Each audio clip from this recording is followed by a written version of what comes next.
Janata garage మిమ్మల్ని writer గా satisfy చేసిందా, డైరెక్టర్ గా సాటిస్ఫై చేసిందా? రెండు అండి. అంటే అదే నేను మంచి కథని డెఫినెట్లీ ఒక స్క్రిప్ట్ రాసుకున్నాను, ఆ స్క్రిప్ట్ని బాగా తీగలిగాను, ఎగ్జిక్యూట్ చేశాను అనేది. సో ఎవ్రీ ఫిల్మ్ ఎక్కడ చిన్న ఇద్దరిని బ్యాలెన్స్ చేయాలి, writer director. So I try to balance more ఇద్దరిని. కొంచెం ఇందులో కొంచెం కంటెంట్ స్ట్రాంగ్ ఉందేమో, డెఫినెట్లీ కొంచెం రైటర్ కొంచెం ఎక్సెల్ అయ్యడం ఫీలింగ్ ఈ సినిమా వరకు. మీ అవుట్లెట్ ఎవరని అనుకోవచ్చు? మై వైఫ్ అండి, నాకు the best companion in my life.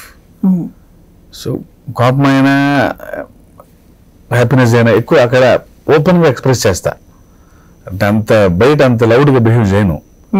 So అక్కడ ఏదైనా సరే అక్కడ ఎక్కేయచ్చు, తర్వాత అంత ఓపెన్గా చెప్పేస్తుంది ఇది రాంగ్ ఇది రైట్, ఎందుకు అంత టెన్షన్. ఏదో ఒక సినిమా క్యాన్సిల్ అయితే నేను కొంచెం టెన్షన్ పడతాను ఇంటికి వెళ్ళి.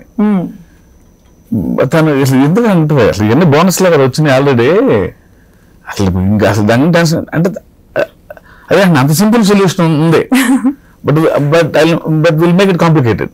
బట్ నేను కూడా అలా అప్పుడప్పుడు కాంప్లికేట్ చేసినప్పుడు she'll try to make it simple. She's the best. నాకు ఏదైనా అవుట్లెట్ ఏదైనా కానీ అన్ని చెప్పారు కానీ ఆవిడ పేరు చెప్పలేదు. ఆవిడ పేరు అరవింద అండి, అరవింద గారు. She's a beautiful housewife అండి, బాగా చదువుకున్నా ఆవిడ. బట్ ఆవిడ ఇంతకుముందు జాబ్ చేసేది మ్యారేజ్ ముందు, బట్ ఇప్పుడు ఉన్న పనులే సరిపోవట్లేదు, తనే వద్దనుకుంది. అంటే నేనే కొంచెం ఆడ్ టైమింగ్స్లో వస్తుంటే వెళ్తుంటాను, lots of things at home, ఆ పనులు ఈ పనులు, బ్యాంక్ పనులు, ఇంటి పనులు సరిపోతా ఉంటే. And in the mean time తను కొంచెం రామకృష్ణ మఠంకి ఎక్కువగా వెళ్తారు, మెడిటేషన్ కొంచెం యాక్టివిటీస్ ఉంటాయి వాళ్ళకి అక్కడ.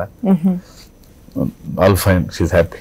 మరొక్కసారి మహేష్ ని మీ ఆధ్వర్యంలో చూడాలంటే ఎట్లా చూపించబోతున్నారు? అంటే ఇప్పుడు స్టార్ట్ చేశానండి, అంటే ఈసారి జస్ట్ అంటే more energetic, more fun loving, అంటే అలాంటి క్యారెక్టర్తో. అంటే ఆయన స్ట్రెంగ్త్ అది, very fun loving man, very positive man, highly energetic. So ఎక్కడో ఆయన క్వాలిటీస్ ఈసారి ఎక్కువగా ట్యాప్ చేయాలి అనే ఫీలింగ్ నాకు. సో ఇప్పుడు స్క్రిప్ట్ స్టార్ట్ చేశాను.